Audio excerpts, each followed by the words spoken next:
La riqueza de una nación va desde sus habitantes, aspectos culturales, recursos naturales y, cómo no, las edificaciones. La iglesia San Francisco es una de las primeras construcciones que se realizan en Tegucigalpa por parte de los españoles.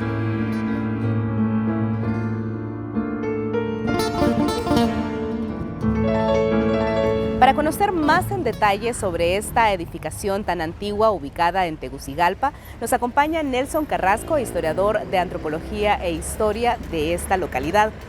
Nelson, ¿qué pasaba en esta región, en esta localidad, cuando inicia esta construcción? Buenas, un gusto estar con ustedes. Y es importante hablar de una etapa fundacional de Tegucigalpa, ¿no? Estábamos en pleno momento de conquista aún, ¿no? De lo que se le ha llamado conquista, a ese encuentro entre la cultura europea y las culturas americanas. Entonces estábamos en el proceso, ¿no? de llegada de los españoles, de instauración de toda su etapa política, económica, ¿no? De todas sus instituciones y religiosas, por lo tanto, ¿no? Entonces se estaba conociendo hasta ese momento el territorio hondureño. Se llega al centro de lo que hoy es el territorio hondureño, bien, y estando ahí, porque los españoles lo que buscaban era básicamente mano de obra, pueblos indígenas. Y entonces, al entrar por la parte costera de lo que hoy es el Caribe hondureño, ¿no? Fueron explorando todas esas zonas donde podían encontrar mano de obra y minerales preciosos. Esto los llevó hasta aquí donde estamos hoy parados, ¿no? Hasta aquí a Tegucigalpa, como es conocido Tegucigalpa como un sitio minero, ¿no? Porque de hecho Tegucigalpa no era un espacio importantísimo para ellos, es Comayagua donde deciden asentarse, donde deciden movilizarse con mayor facilidad. Claro, en Comayagua fundan entonces el centro político, ¿no? Ellos desde administrativo. Pero como su fin principal era encontrar minas de oro, plata, Tegucigalpa se convierte entonces en el interés económico. Comayagua es la parte política y Tegucigalpa con todas sus minas, no, en una primera etapa solo las minas cercanas aquí a Tegucigalpa y después se convierte en toda la alcaldía mayor de Tegucigalpa que abarcaba grandes minerales, ¿no? Como ya van avanzando hasta por el siglo XVIII, Cedro, San Antonio de Oriente, El Corpus, Guazucarán, Cantarranas, Santa Lucía. Entonces todos estos cedros, todos estos minerales hacen que Tegucigalpa sea realmente el interés económico de toda la gobernación de Honduras para ese entonces.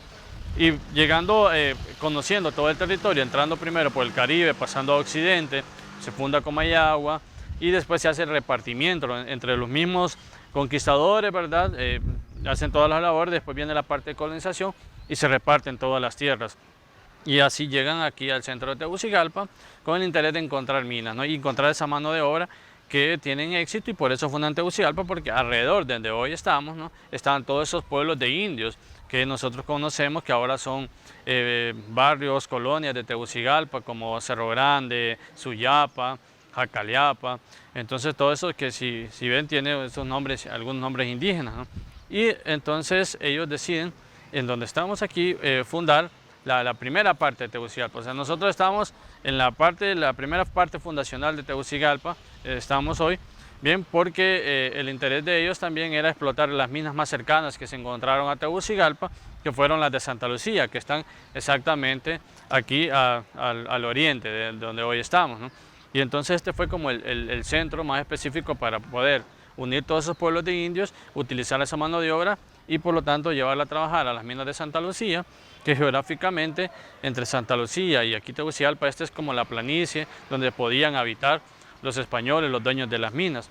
Entonces así como se decide fundar específicamente Tegucigalpa en este espacio, ¿no? Ahora, Tegucigalpa llega un momento donde tiene tanto poder económico que hasta cierto punto se desliga de Comayagua, del gobierno de Comayagua. Sí, claro, siempre hubo, de Comayagua y Tegucigalpa siempre estuvieron ese conflicto, un conflicto interno, una dualidad de poder, que decía, bueno, Comayagua era la parte política, pero realmente Tegucigalpa era la que producía, ¿va? Comayagua se dedicaba a otras cosas, en lo político, lo religioso, también en todos los pueblos de indios que estaban alrededor de Comayagua, que se dedicaban a la agricultura, pero no había en su alrededor grandes minas que dieran a la corona la cantidad de plata, más que todo, que se sacaba de Tegucigalpa. Entonces era para la corona en su momento era más importante Tegucigalpa que la misma Comayagua, ¿no? Porque lo que les interesaba a ellos era el tributo, ¿no? El pago del tributo. Y eso era muy importante y por eso el apoyo en las construcciones aquí en Tegucigalpa, en las construcciones eclesiásticas, civiles, la corona apoyaba mucho más a Tegucigalpa también, ¿no? ¿Y qué papel jugaría entonces la construcción de la iglesia de San Francisco? Muy bien. A la par de este proceso de colonización política, económica, estaba la parte ideológica, la parte religiosa, ¿no? Uno de los fines principales de esto que se le llamó conquista fue llevar el cristianismo, ¿no?, a todos los demás pueblos. Bien, y eso era muy importante, era igual de importante que trabajar en minas, que sacar oro y plata, era igual de importante cristianizar a los indígenas. Bien. Era una forma de dominación. Era una forma de dominación y era la más importante también porque era la dominación ideológica, ¿no? O sea, ya los indígenas dominados ideológicamente podían aún así ser más flexibles, digamos, para el trabajo en estas minas o en los demás labores, ¿no?, ya que sean de minería, de agricultura, ganadería. Entonces, eso era sumamente importante y por eso viene ese proceso, como una segunda oleada viene este proceso de trabajo con las órdenes religiosas, ¿no?, que llegan a la par de estos colonizadores, llegan órdenes religiosas, específicamente en Honduras solo llegan las mercedarios y los franciscanos. Bien, en otros países llegan más órdenes religiosas, pero aquí se instalan estas dos órdenes. Los franciscanos más que todo se encargaron de misionar, de ir a esos pueblos de indios, de iniciar con ellos a explicarles el cristianismo, aunque era en latín, ¿verdad? Los pueblos indígenas tenían su propia lengua, se fue formando un sincretismo, ¿no? Los pueblos indígenas hablaban, por un lado, ellos trataban de inculcar el cristianismo, entonces fueron fusionándose, ¿no? La religión politeísta, ¿no?, las creencias politeístas de los indígenas se trataron de erradicar con el monoteísmo cristiano, ¿no? Y entonces ahí fueron surgiendo cosas muy importantes que nosotros vamos a ver en el sincretismo religioso que tenemos en la actualidad. Y entonces para ello era importante, donde se fundaba cada población, entonces fundar un centro religioso. Claro. Y un centro religioso que no solo era una ermita, digamos, solo ir a misa, sino también un centro de formación religiosa. En este caso, como fue la iglesia de San Francisco, que la mayoría pensamos que una de las más antiguas edificaciones de Tegucigalpa es la catedral, porque es la catedral, lo monumental, ¿no? Pero de Tegucigalpa hasta el momento, según los documentos históricos, la iglesia de San Francisco es como el inmueble más antiguo. Más de 300 años lleva en pie esta edificación. Como fiel testigo de los cambios sociales de Tegucigalpa, guarda vestigios del pasado que explican la actual Tegucigalpa. En un principio, por ejemplo, se puede apreciar que esta iglesia es una construcción sencilla, ¿no? Hablando arquitectónicamente, no tiene mayores detalles como otras iglesias, o sea, en ellas no se puede observar en su fachada principal un barroco, ¿no?, muy cargado de imágenes. Y esta iglesia, lo que encontramos en ella también, aunque era de las órdenes religiosas, pero la mayoría de la aportación era de los vecinos, ¿no?, de Tegucigalpa, porque estamos hablando de un periodo colonial donde la sociedad era totalmente cristiana, era totalmente católica, o sea, todos pertenecían a la religión católica, todos daban tributo a la iglesia, entonces todos trabajaban bajo esa mentalidad. La iglesia dominaba la educación, hasta el tiempo, ¿no? Por eso la instalación de campanas en las iglesias, ¿no? Entonces toda la mentalidad, la memoria de las personas era manejada durante la época colonial mediante el cristianismo, ¿no? El universo era en base al cristianismo. Y entonces todos estos religiosos también, ¿no?, las familias poderosas, los dueños de las minas, que eran esas primeras migraciones de Europa, de España aquí, todos eran peninsulares, eran españoles. Entonces tenían mucho dinero porque eran mineros y entonces donaban a la iglesia continuos dinero, aportaciones para hacer retablos o figuras, esculturas, pinturas, y entonces poco a poco se va haciendo esta iglesia así. Después surge la necesidad entonces porque es iglesia, entonces los franciscanos ven la necesidad de expandirlo y hacer un convento, ¿no?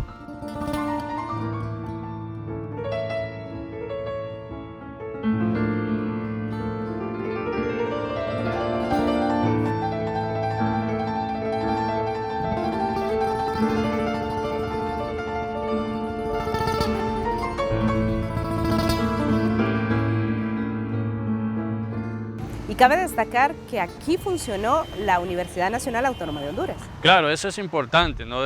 Recalcarlo, que en su momento aquí inicia. ¿Por qué? Porque estos conventos eran bueno, ya habían dejado de ser conventos, pero eran los específicos que podían dar ese servicio de educación, porque fueron fundados para educar sacerdotes. Entonces después podía siempre educarse. Quedó toda la estructura. Claro, ¿no? quedó toda la estructura porque eran enclaustrados, con divisiones en el interior. Entonces eran los más aptos para ese entonces para fundaciones de instituciones educativas. En este caso, para el año, por ejemplo, de 1845 se funda la Sociedad del Genio Emprendedor y del Buen Gusto, y que inicia acá, que es el antecedente más cercano a la Universidad Nacional. Después como que evoluciona a la Academia Literaria de Tegucigalpa en 1846 y en 1847 entonces como la Universidad de Honduras, ¿no? Entonces esta es como la primera etapa fundacional de la universidad, lo que hoy conocemos, la Universidad Nacional Autónoma de Honduras, es, ¿verdad?, aquí en el Convento San Diego, y posteriormente, ya para finales del siglo XIX, se traslada al Convento La Merced, a otro espacio religioso también, donde lleva mucho tiempo hasta que se hace la nueva edificación, ¿verdad?, que hoy conocemos.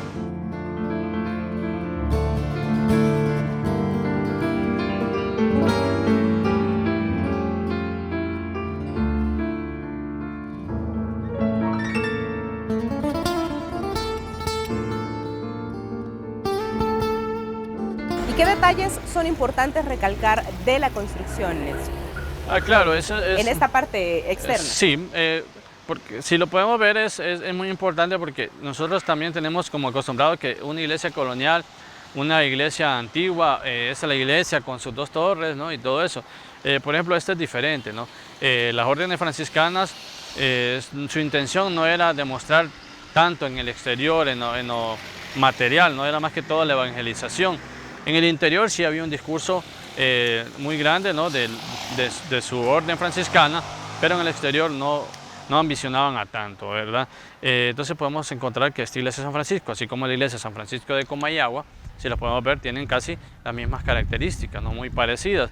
Bien, y entonces, por ejemplo, acá, ¿qué tenemos de importante arquitectónicamente y geográficamente también? Es la ubicación de la iglesia, ¿no?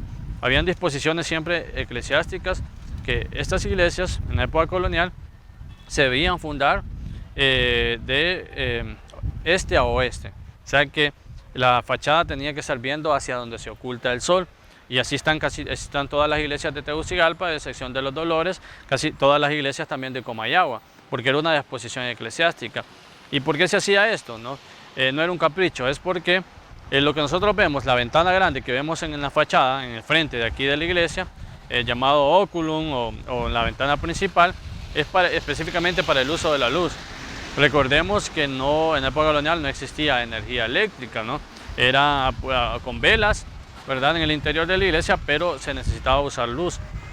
Y que también que todos estos inmuebles religiosos que estaban en el centro histórico de Tegucigalpa, no existía un inmueble más grande, de mayor altura que esto, entonces no había este proceso de obstrucción de la luz, ¿no?, como lo vemos ahora con todo este cambio que ha tenido el centro de Tegucigalpa.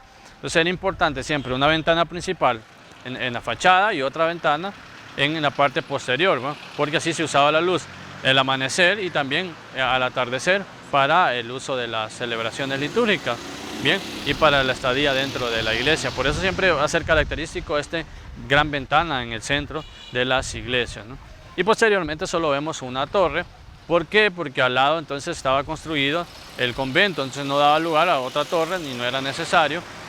Que las torres también no es tanto una decoración arquitectónica, tienen un uso, ¿no? Las torres son usadas para las campanas. ¿Y las campanas qué hacían las campanas? Bueno, las campanas controlaban el tiempo.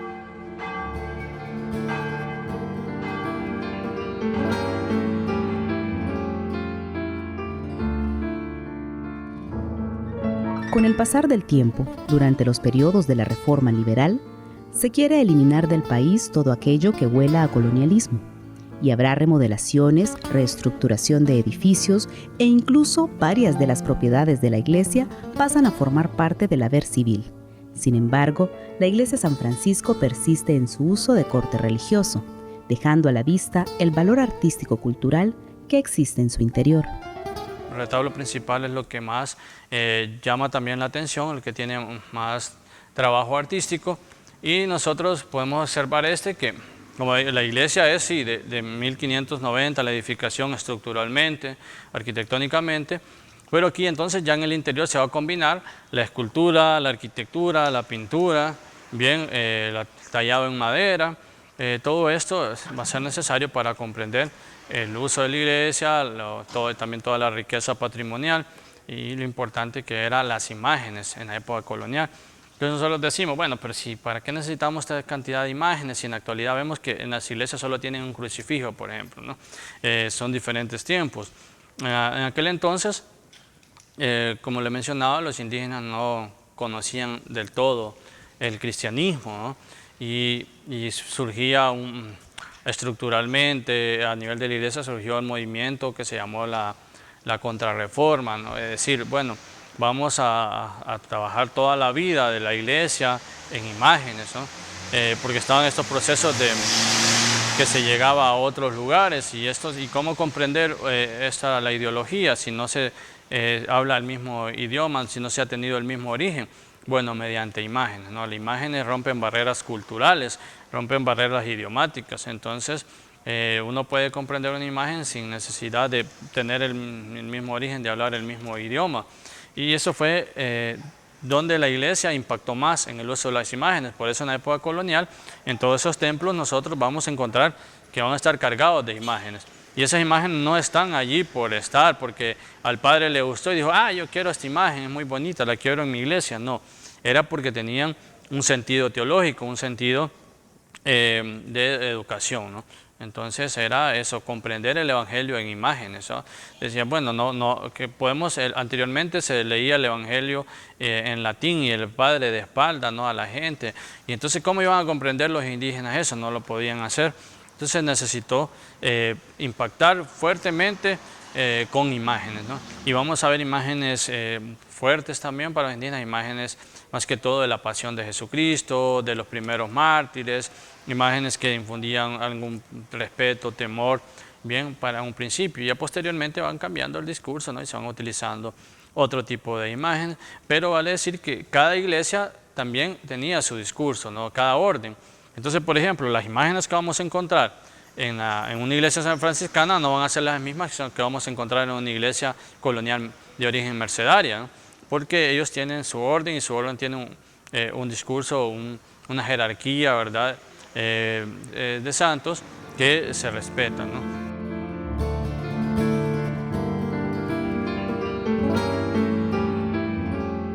Surge un movimiento artístico también aquí en Honduras. Digamos que en un principio no habían artistas, ¿no? Para esto, ya para ya el siglo XVIII, ya sí, ya hay artistas de aquí de la provincia de Honduras. ¿Vienen de España o son formados ya para ese entonces? Bien, en un principio venían las obras de España.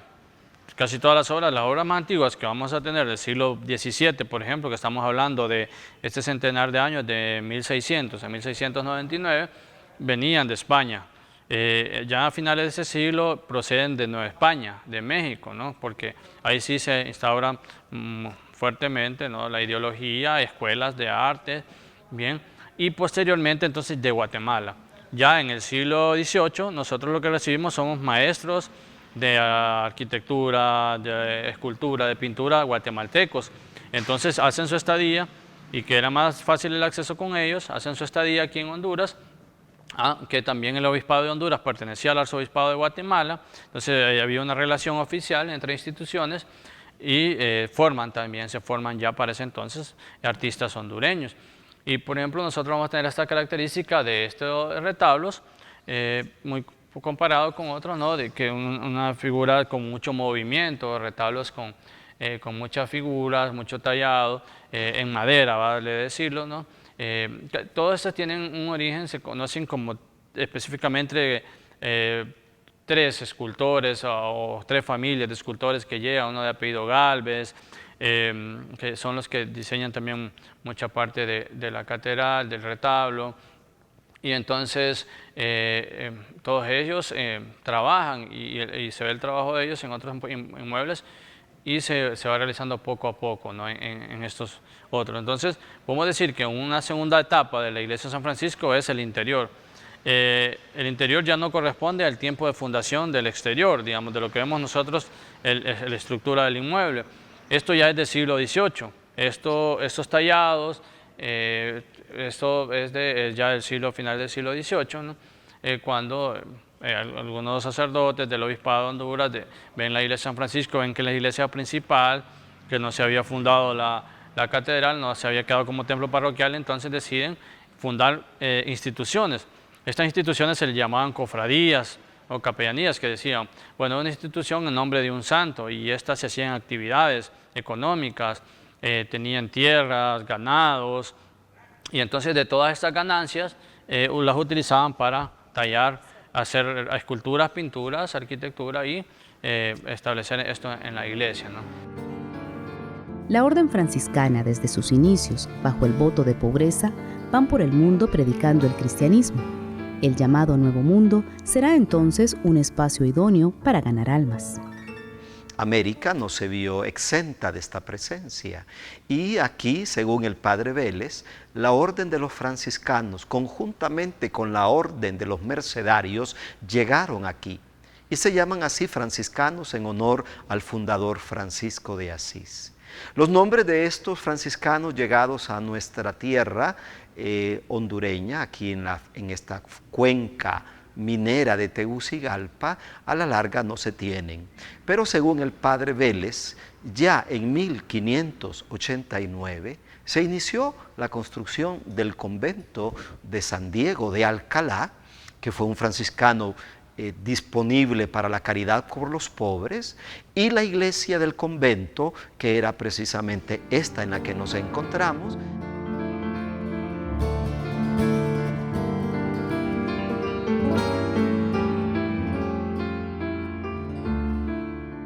El historiador Mario Felipe Martínez cuenta que Carlos Ferrufino dio 50 tostones de oro para la construcción del monasterio, del convento de San Diego.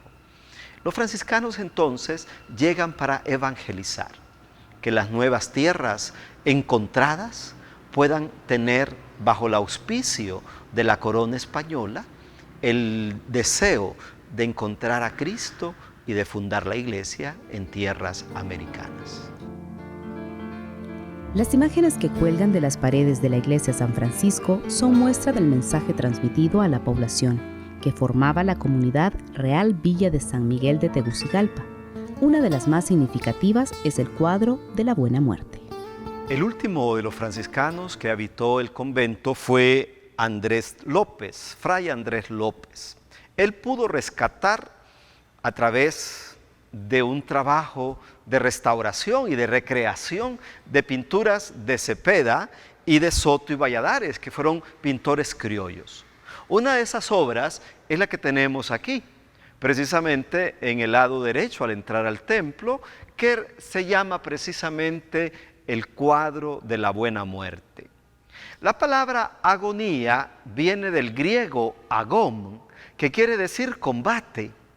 En la pintura, que está hecha por orden o pedido del coronel Manuel Muñoz, vemos que se retrata la lucha, la agonía que él tiene, el combate entre morir en gracia y morir en pecado. Por eso el cuadro titulado A la Buena Muerte, miramos a San Miguel Arcángel venciendo a Satanás, que quiere llevarse esta alma.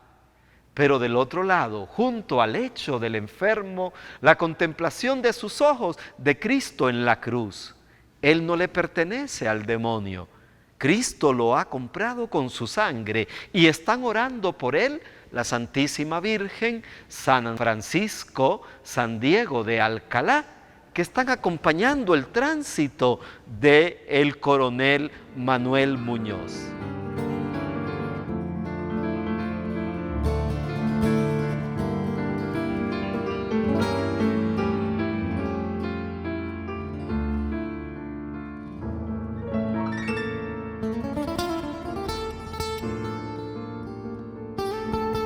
Nelson, por todo lo que hemos hablado, indudablemente esta edificación es un tesoro en la ciudad que Claro. debe ser cuidado. Sí, realmente el templo, la iglesia de San Francisco y el convento de San Diego, que ahora es un museo militar, es parte esencial para comprender Tegucigalpa, para comprender por qué estamos aquí, para comprender el inicio, la fundación de Tegucigalpa, y para comprender por qué estamos en estos lugares, y también que es parte de nuestra riqueza histórica, de nuestra riqueza patrimonial, de nuestra memoria histórica, parte de nuestra identidad también como de Tegucigalpa y de todo Honduras, ¿no? Porque es uno de los inmuebles más antiguos de todo Honduras, y junto con la Merced de Comayagua, por ejemplo, ¿no? Y otros del occidente, son de los inmuebles más antiguos de fundación de ese siglo XVI, que es el inicio, ¿no? De la colonización en Honduras.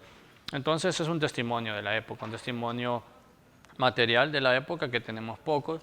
Realmente de la época colonial casi solo tenemos nosotros los inmuebles religiosos, porque su uso se mantuvo durante el tiempo, ¿no? Ya los inmuebles civiles sí, y continúan. Los inmuebles civiles tuvieron diferentes usos, vino un nuevo proceso político, por ejemplo la independencia, la parte de posindependencia, que no se quería saber nada de la época colonial, entonces había que erradicar todo eso. Después viene el periodo de la reforma liberal, que también tenía esa idea de progresar, y que todo lo que significaba época colonial era símbolo de atraso. La misma población, los mismos indígenas, la misma religión. Entonces eso fue cambiando, ¿no? Entonces es como también un testimonio de todo el proceso histórico que ha sufrido Honduras, y que aparte de todo eso tiene un valor artístico, un valor importante dentro del centro histórico de Tegucigalpa. Es como de los pocos restos materiales que nosotros podemos admirar históricamente, ¿no?